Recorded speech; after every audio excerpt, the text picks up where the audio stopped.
नमस्कार, आप देख रहे हैं खबर झारखंड। मैं हूं आपके साथ अंजलि आनंद।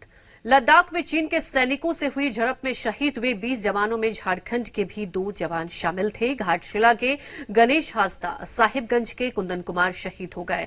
गांव में जहां मातम पसरा है, वहीं घरवालों का रो रो कर बुरा हाल है। हर किसी को देश के वीर सपूतों पर गर्व है, जिन्होंने भारत माता की आन के लिए अपना सर्वोच्च बलिदान दे दिया।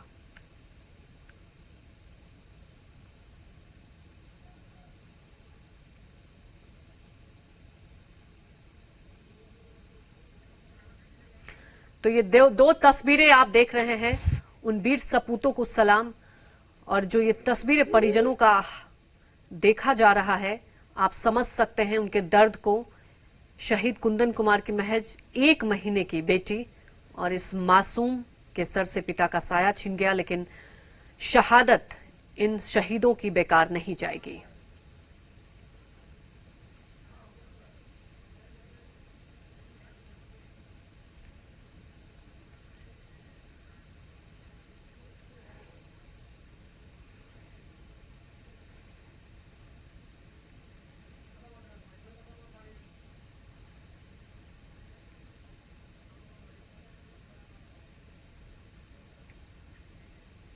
हम कभी किसी को भी उकसाते नहीं हैं, लेकिन हम अपने देश की अखंडता और संप्रभुता के साथ समझौता भी नहीं करते हैं।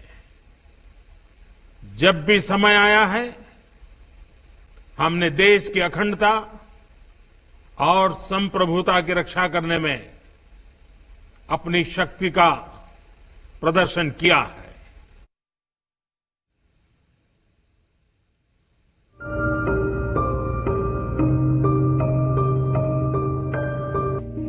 भारत और चीन के सैनिकों की झड़प में झारखंड के रहने वाले सैनिक गणेश हांसदा भी शहीद हो गए। वे महज 21 साल के थे, अभी शादी भी नहीं हुई थी।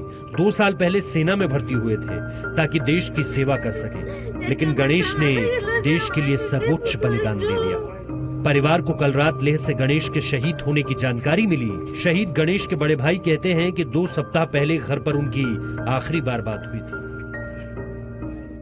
फिर हम सोचे झूठ है कि सही है। फिर बोला ठीक है, तो कुछ नहीं, आराम से हिम्मत से काम लो, अपना मन को मत तोड़ो, अपने ऊपर संभाल के रखो, और अपने बात जो हम बोले उसको आज भर के लिए रुको, कल माँ बाप को बोलने का, कल उसके सामने शेयर करने का। खुशी इस बात की है कि देश की सेवा करते करते उन्होंने अपने प्राण को न्यौछावर किए हैं, हमारे लिए शहीद हुए हैं।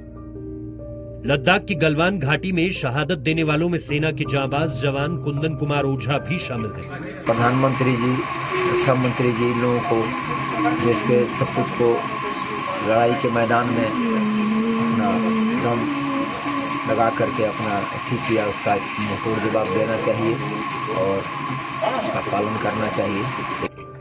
2011 से बतौर सैनिक देश सेवा करने वाले शहीद कुंदन साहिबगंज जिले के इस छोटे से डिहारी गांव के रहने वाले थे। पिता रविशंकर ओझा एक किसान थे। उनकी शादी 2 साल पहले हुई थी। 1 महीने पहले पत्नी ने एक बिटिया को जन्म दिया था। वो अपनी बिटिया को अपनी गोद में लेने से पहले ही शहीद हो गए। झारखंड में राज्यसभा की 2 सीटों पर होने वाले चुनाव को लेकर गहमा गहमी चरम पर है। आज पहले एनडीए ने बैठक कर बीजेपी उम्मीदवार दीपक प्रकाश की जीत के लिए रणनीति बनाई। फिर शाम होते होते यूपीए भी सीटों के गणित पर मंथन में जुट गया। मुख्यमंत्री हेमंत सोरेन के आवास पर जेएमएम, कांग्रेस और आरजेडी की बैठक हुई। जेएमएम के शिबू सोरेन को जीत का लगभग तय माना जा रहा है। वहीं कांग्रेस उम्मीदवार शहजादा अनवर भंवर में फंसते नजर आ रहे हैं। ऐसे में ये मीटिंग बेहद अहम मानी जा रही है। मीटिंग में कांग्रेस के राज्यसभा चुनाव पर्यवेक्षक पीएल पुनिया भी शामिल रहे। बैठक के बाद सीएम हेमंत सोरेन ने बीजेपी पर निशाना साधते हुए कहा कि जिनके मन में खोट है उनको हमेशा डर लगता है। दरअसल सीएम बीजेपी विधायकों के सरला बिरला यूनिवर्सिटी में ठहरने के मुद्दे पर भी बोल रहे थे। उन्होंने जांच के बाद कार्रवाई की बात भी कही है। उधर पीएल पुनिया ने राज्यसभा की दोनों सीटों पर यूपीए उम्मीदवार की जीत का दावा किया।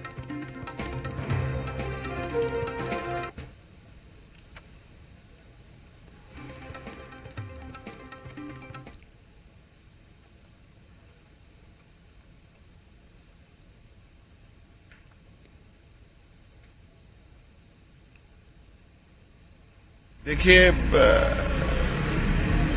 जिनके मन में चोर है उनको तो हमेशा से डर रहता है। नियम है सोशल डिस्टेंसिंग। आज वो क्रिकेट खेल रहे थे ग्राउंड के भीतर, सारे विधायक एक साथ। यूनिवर्सिटी राज्य सरकार क्या इस पर कोई उस पर कड़ी नजर है और वो कानून के विरुद्ध है, तो कार्रवाई भी होगी। हेमंत सोरेन जी हमारे गठबंधन के नेता हैं और जिस आत्मविश्वास के साथ उन्होंने अभी बात कही है कि उनके प्रयास से जो नंबर्स हमारे पक्ष में हैं और गठबंधन के दोनों प्रत्याशी आसानी से जीत हासिल करेंगे, तो उसके बाद कोई शक की गुंजाइश नहीं रह जाएगी। झारखंड में राज्यसभा चुनाव को लेकर एनडीए विधायक दल की भी आज बैठक हुई है। बैठक में आजसू सुप्रीमो सुदेश महतो भी शामिल रहे। सरला बिरला विश्वविद्यालय परिसर में हुई इस बैठक के बाद अहम फैसला लिया गया। इसी परिसर में 19 जून तक बीजेपी के सभी विधायक रुकेंगे और यहीं से सभी विधायक सीधे वोटिंग करने जाएंगे। बीजेपी ने इसे सामान्य प्रक्रिया बताया है और कहा है कि कोरोना संक्रमण को देखते हुए यह निर्णय लिया गया है। बैठक में झारखंड बीजेपी प्रभारी ओम माथुर, राष्ट्रीय महामंत्री अरुण सिंह, संगठन महामंत्री धर्मपाल जी, बीजेपी विधायक दल के नेता बाबूलाल मरांडी समेत बीजेपी के कई विधायक मौजूद थे।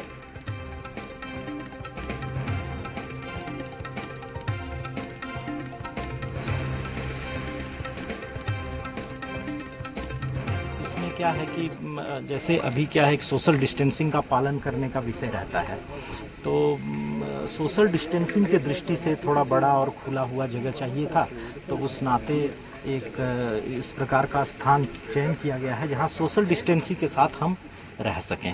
क्या डर है बीजेपी को? नहीं, बिल्कुल नहीं, ये सामान्य प्रक्रिया है। हर बार लोकसभा और विधानसभा, ये राज्यसभा चुनाव से पहले बीजेपी अपने विधायकों के साथ बैठती है, वहाँ वोटिंग का प्रक्रिया वगैरह कई विषय रहता है, चर्चा होती है। ये आमतौर पे होने वाली बैठकें हैं, अलग से कोई डर का विषय नहीं है।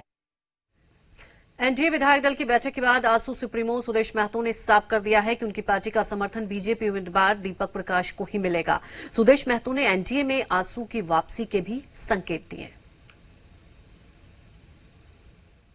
एनडीए की बैठक आहूत की गई थी और 19 के राज्यसभा चुनाव के संदर्भ में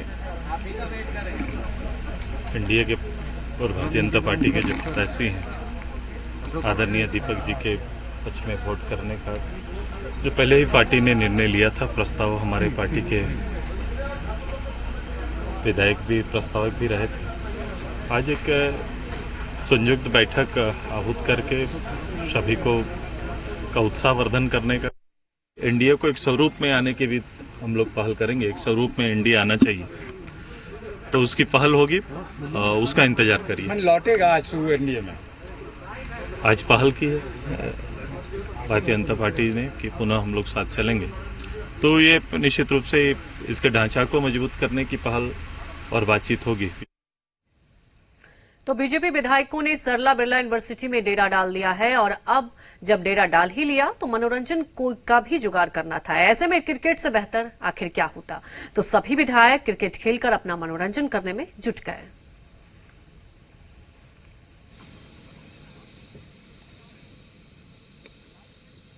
अब से ठीक थोड़ी देर पहले एनडीए विधायक दल की बैठक हुई, जिसमें कि बीजेपी के तमाम विधायकों को सरला बिरला विश्वविद्यालय में रुकने को कहा गया है। बीजेपी के विधायक सीधे यहां से 19 तारीख को वोट करने जाएंगे, लेकिन उससे अलग एक हम तस्वीर दिखाना चाहेंगे। सरला विश्वविद्यालय के ये अंदर की एक ग्राउंड है जहां की बीजेपी के कई विधायक देख सकते हैं, तस्वीरों के माध्यम से हम दिखाना चाहेंगे। गोड्डा से विधायक अमित जी हैं, फिर और बिरंची नारायण हैं, और खास करके अमर बावरी, हजारीबाग से विधायक मनीष जायसवाल, भानु प्रताप शाही, तमाम कई विधायक और बीजेपी के नेता हैं जो यहाँ क्रिकेट खेल रहे हैं। तो जो फुर्सत का वक्त मिला है इन्हें, यानी 2 दिन जो मतदान से पहले का समय है, उसमें अब यहाँ पर इनके तमाम उन चीज़ों का ख्याल रखा गया है। इन्हें व्यायाम भी करने के लिए जगह दी गई है, साथ ही खाने पीने से लेकर और तमाम चीज़ों का ध्यान रखते हुए ये तस्वीर हम दिखाना चाहेंगे। सरला बिरला विश्वविद्यालय के अंदर का ये मैदान है और ये तस्वीर आप देख सकते हैं कि विधायक जो है क्रिकेट खेलते हुए नजर आ रहे हैं। एक अलग तस्वीर हम दिखाने की कोशिश कर रहे हैं। साहेबगंज से विधायक हैं अनंत ओझा जी, वो भी नजर आ रहे हैं। मनीष जी कितना मजा आ रहा है क्रिकेट खेलकर, कितना मजा आ रहा है, आप बताएं। दिनों के बाद वैसे तो पूरे लॉकडाउन के पीरियड में कुछ न कुछ फिजिकल एक्टिविटी भी हम लोगों ने किया है, लेकिन आज चुनाव से पहले जो मौका मिला 2 दिन का यहाँ रुकने का, उसमें कितना आनंद ले रहे हैं? देखिए, ये क्रिकेट तो एक पास टाइम है, लेकिन अच्छा अनुभव हम लोगों को आपस में रह करके एक दूसरे के बीच में जो है रहेगा। कैमरा पर्सन टोप्पो के साथ मदन सिंह, जी मीडिया, रांची। वहीं राज्यसभा चुनाव को लेकर बीजेपी ने अपने सभी विधायकों को सरला बिरला यूनिवर्सिटी में शिफ्ट कर दिया। सभी बीजेपी विधायक 19 जून को राज्यसभा के चुनाव के लिए दिन तक वहीं रहेंगे और वह बस में सवार होकर मतदान करेंगे और उसके लिए विधानसभा पहुंचेंगे। बीजेपी विधायकों को सरला बिरला में पार्टी द्वारा ठहराने पर सीएम हेमंत सोरेन ने कहा कि उन्हें जानकारी मिली है कि सभी विधायक एक जगह हैं, वहां क्रिकेट भी चल रहा है, ऐसी जानकारी भी मिली है। हेमंत सोरेन ने बीजेपी नेताओं पर तंज कसते हुए कहा कि जब ये लोग पिच पर आए हैं तो बोल्ड भी जल्दी होंगे। अगर वहां कोरोना के नियमों का उल्लंघन हो रहा है तो कानूनन जुर्म भी है और इसका संज्ञान भी लिया जाएगा। मुझे जानकारी ऐसे कुछ मालूम हुई है और शायद वहां क्रिकेट भी चल रहा है, ऐसा कुछ देखने को भी लोग ने देखा है। बढ़िया है, मुझे लग रहा है ये लोग अब बीच में आए हैं तो अब बोल्ड भी जल्दी ही हो जाएंगे।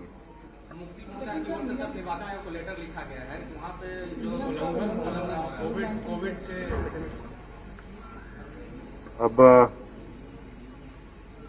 अगर ऐसा है तो कानूनन जुर्म भी है। जेएमएम महासचिव सुप्रियो भट्टाचार्य ने मुख्य निर्वाचन आयुक्त और भारत निर्वाचन आयोग को पत्र लिखकर रांची में बीजेपी विधायकों के सरला बिरला विश्वविद्यालय में बैठक करने और रुकने पर सवाल उठाया। आपदा प्रबंधन अधिनियम के उल्लंघन का आरोप लगाते हुए लिखा है कि कोरोना महामारी को लेकर सभी शिक्षण संस्थान बंद हैं, ऐसे में जबरन बीजेपी के द्वारा विश्वविद्यालय खुलवाया गया। सुप्रियो भट्टाचार्य ने पत्र में अविलंब विश्वविद्यालय परिसर को खाली करवाने और विश्वविद्यालय प्रबंधन पर कार्रवाई की मांग की है।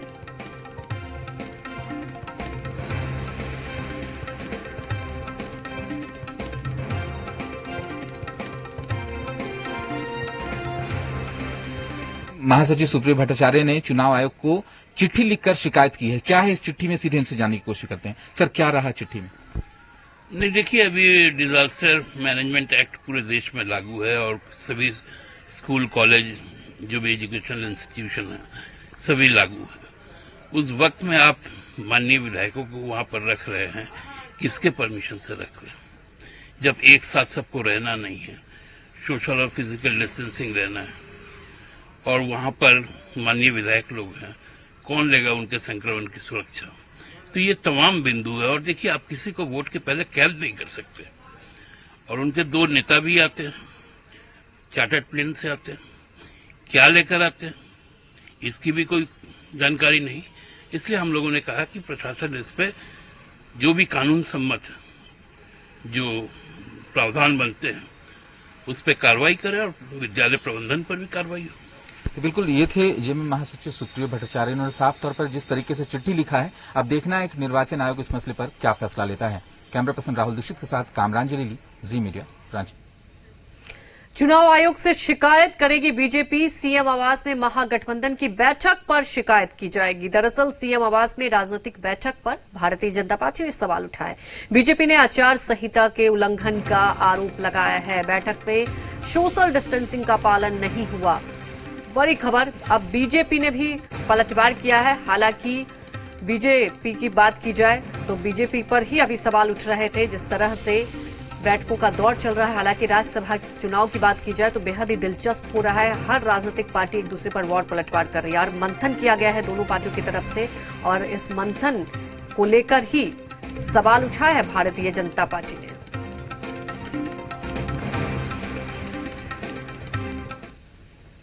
झारखंड में पेट्रोल डीजल महंगा हो गया। झारखंड कैबिनेट की बैठक में डीजल 76 पैसे जबकि पेट्रोल 2 रुपए तक महंगा करने का निर्णय लिया गया। आज की कैबिनेट बैठक में जिन 25 मामलों पर सहमति बनी है उनके मुख्य रूप से झारखंड सरकार ने अपनी आय से स्रोत को बढ़ाने के लिए कैबिनेट में कई अहम फैसले लिए। झारखंड मिनरल बियरिंग लैंड कोविड-19 पैंडेमिक सेंस अध्यादेश 2020 को स्वीकृति दी गई है।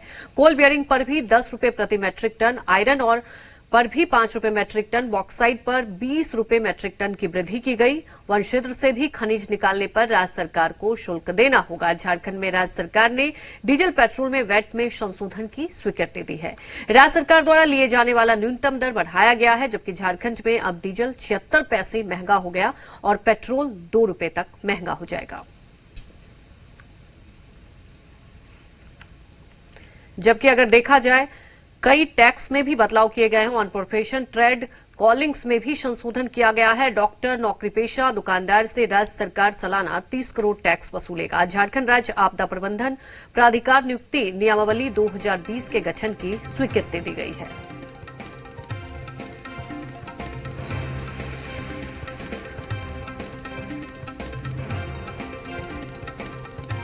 पेयजल एवं स्वच्छता विभाग द्वारा RITF 25 के तहत